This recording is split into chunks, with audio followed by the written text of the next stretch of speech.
Sheila's resurrection plunges Los Angeles back into a maelstrom of fear and uncertainty the moment whispers ripple through the corridors of Forrester Creations and echo across the sands of the beachfront homes.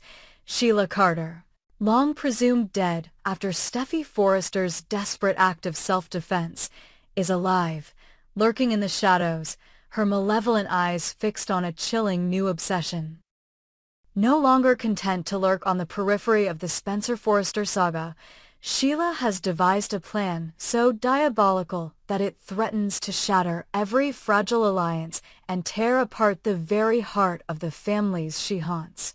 Her target is Hayes Finnegan, the innocent baby boy who symbolizes hope and healing for Dr. John Finn Finnegan and his beloved wife Steffi, yet whose existence stands as a beacon of what Sheila most fears: love and acceptance she will never truly receive. Emerging like a ghost from the ruins of her supposed demise, Sheila has been secretly surveilling Finn's every move, cataloging his routines, mapping the protective boundaries drawn around Hayes, and calculating the precise moment when her attack will both wound him most deeply and pry open the crack in his heart that only she can fill.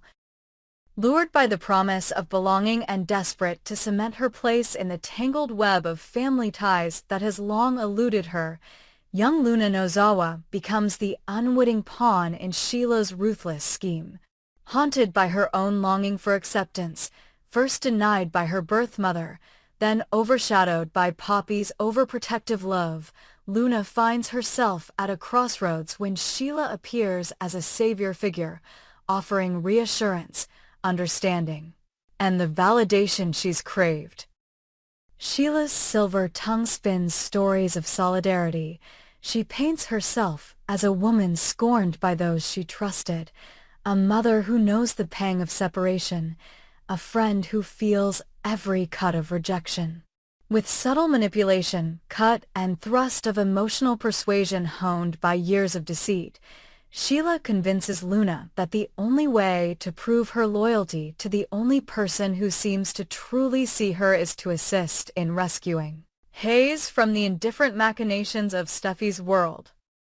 Sheila assures Luna that by helping her spirit child escape, she will earn a place at Sheila's side, finally part of a mother-daughter bond stronger than any she has ever known.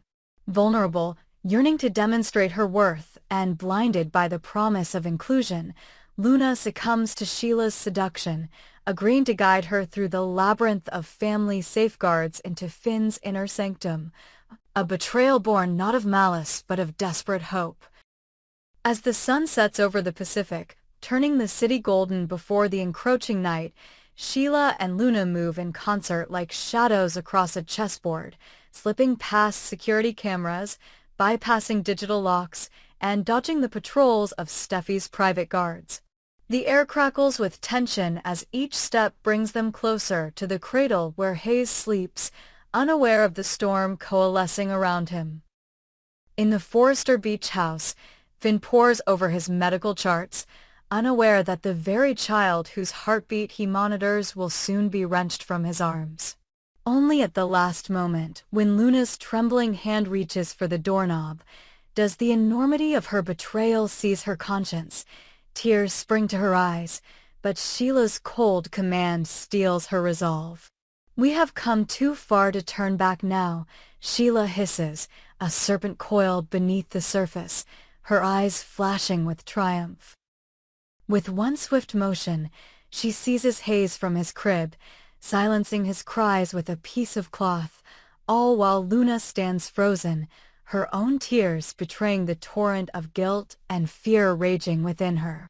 Panic erupts in the sprawling mansion as Stella and then Steffi burst into the nursery moments later, shrieking for Finn as the realization dawns that Hayes is missing.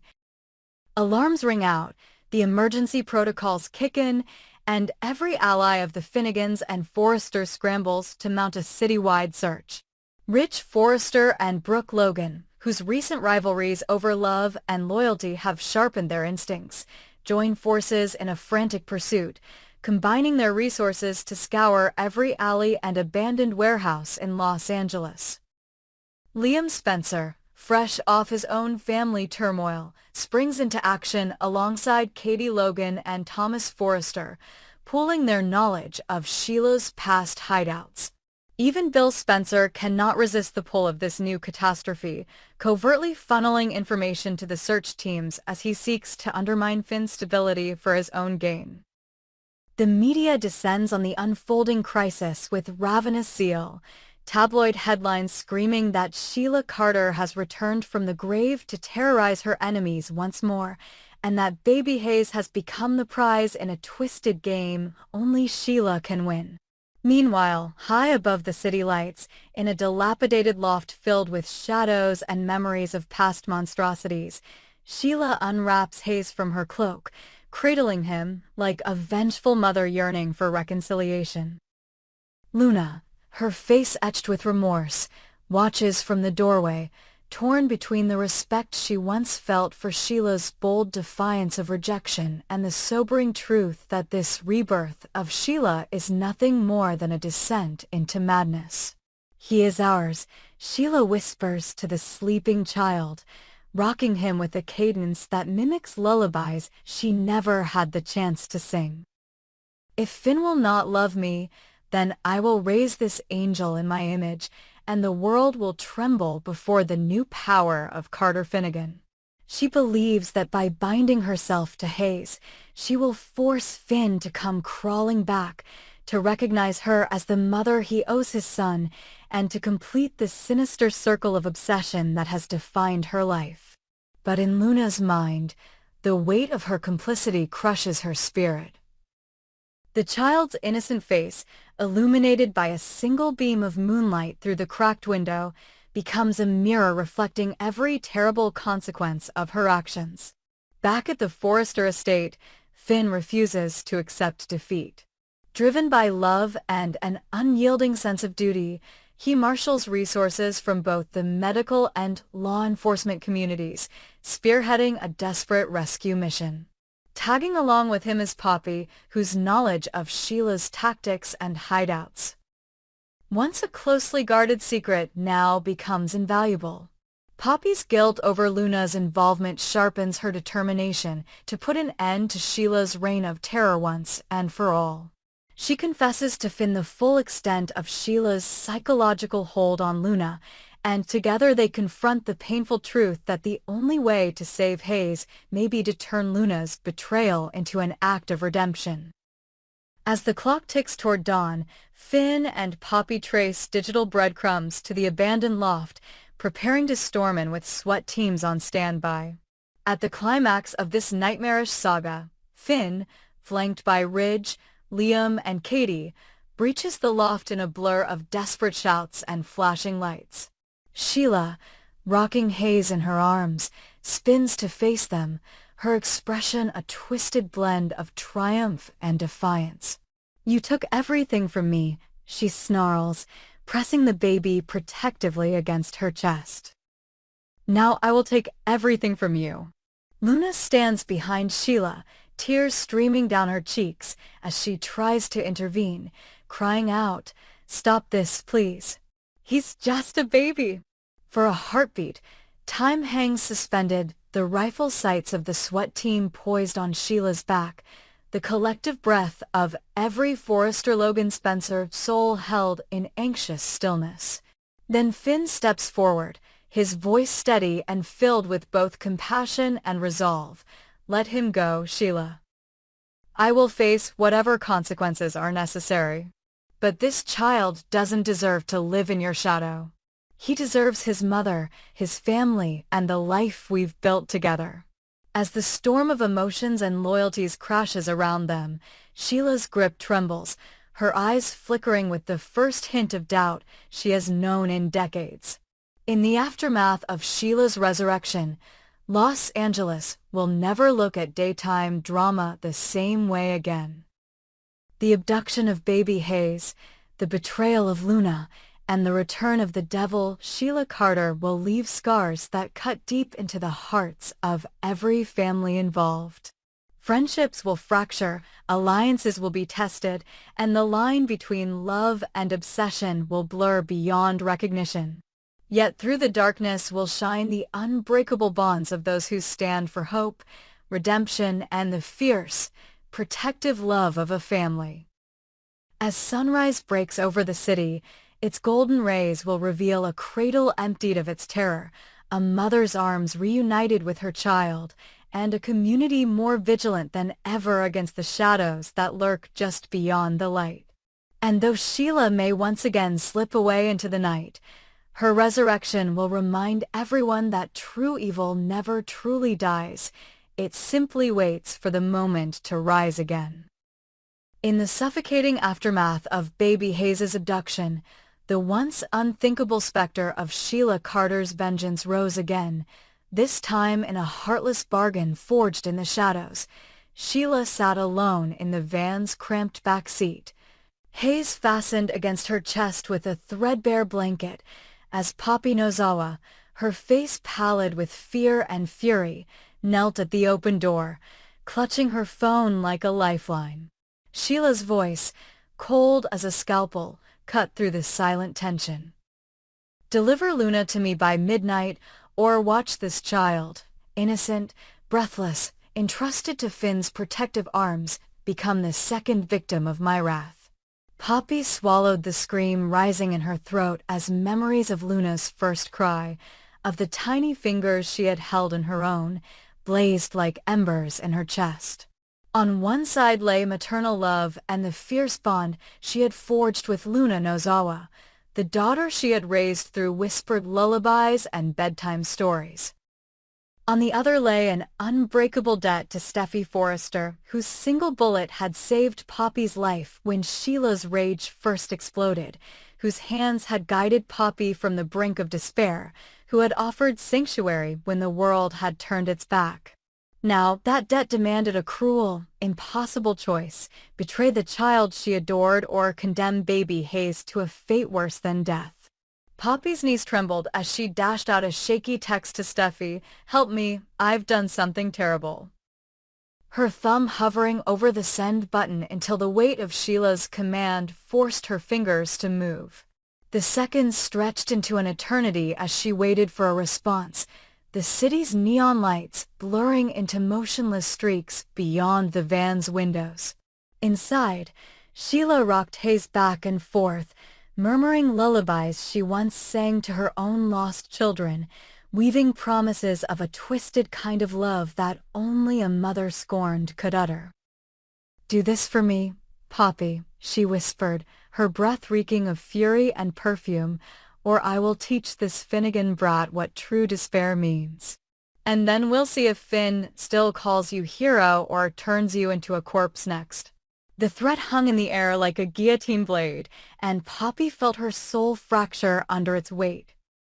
Meanwhile, across town in the Finnegan estate's hushed corridors, Steffi paced in frantic circles, her phone pressed to her ear as she tried Liam, Thomas, and Finn in rapid succession. Finn's voice cracked with terror on the other end. Hayes is gone, Steffi, and the world seemed to collapse.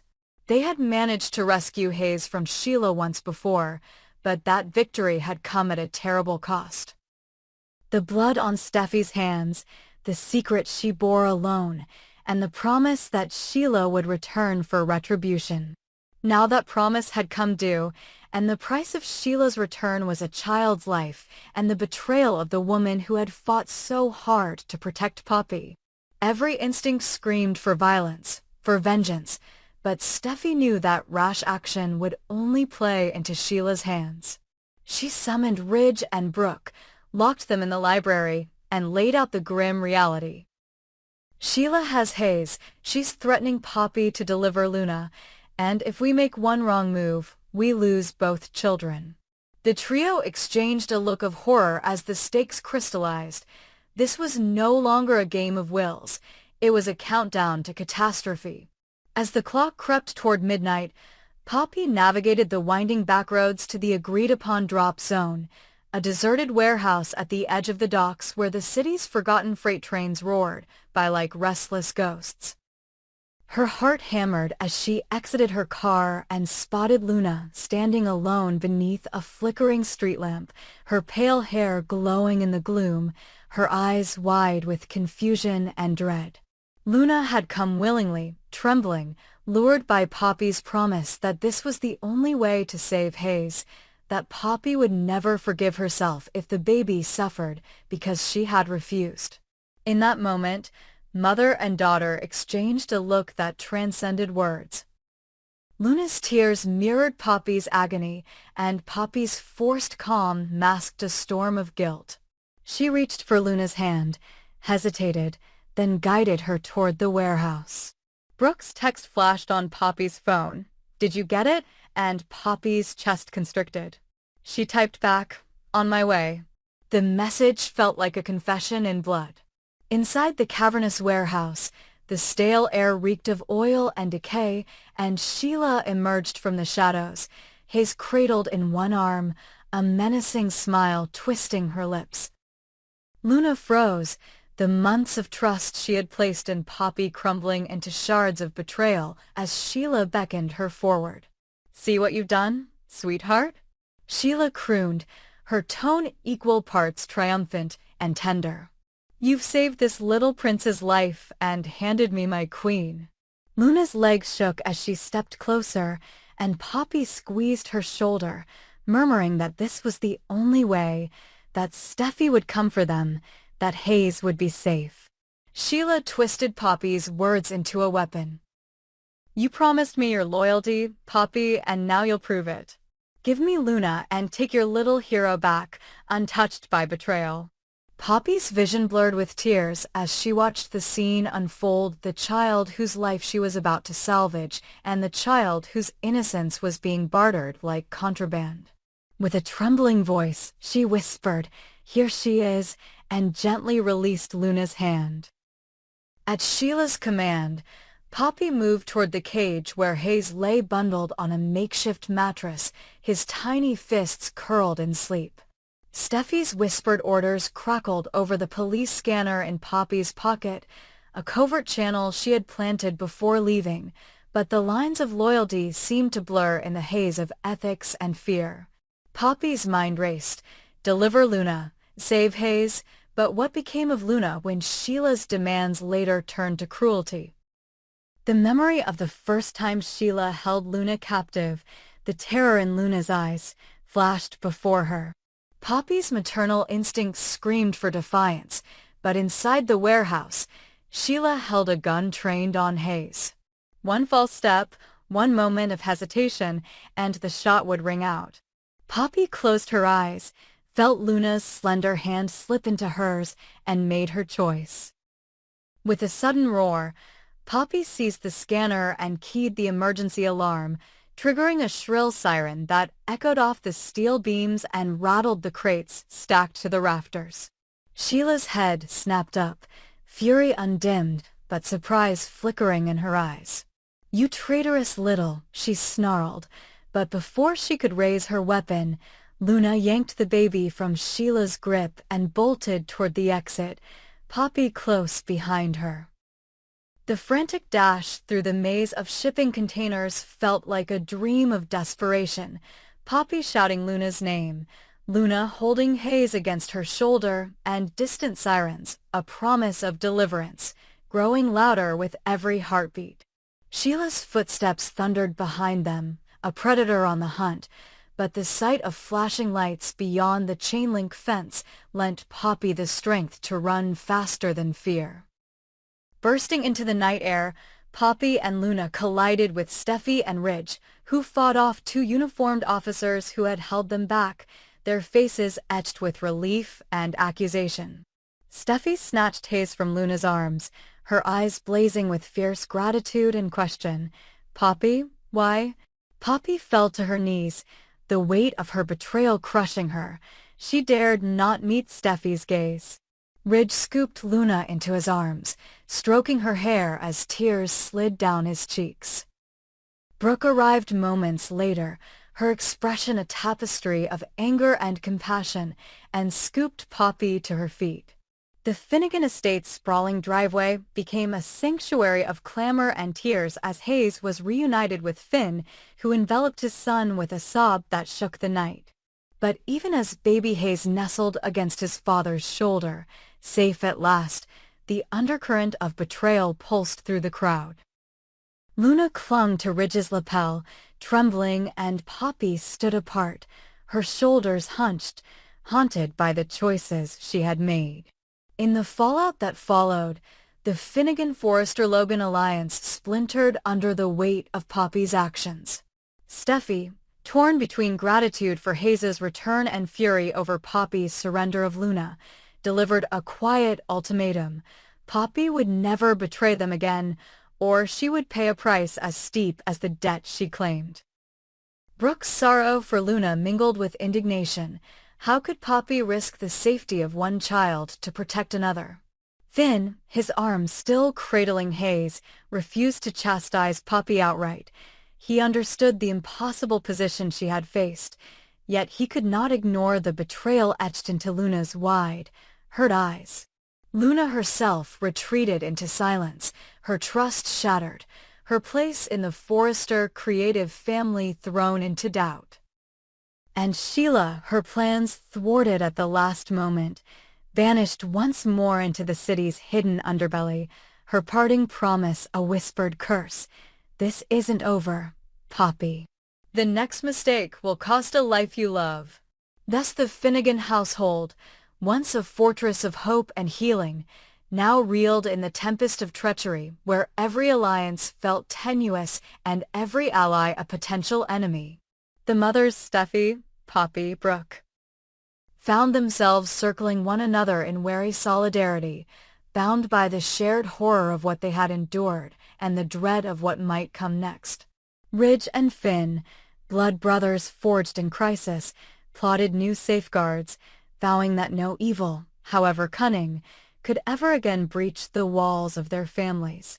But the night's events left scars deeper than any bullet wound, and in the quiet moments between sunrise and the return to daily routine, each character faced the unspoken question. In a world where maternal love can become a weapon and debts can demand betrayal, who among us is innocent, and who will be the next casualty when loyalty is tested and mercy is a forbidden word? The answer, cloaked in shadows and whispered threats, awaits in the darkness where Sheila Carter still breathes, and her resurrection promises that the next act of this chilling drama will be more devastating than any that have come before.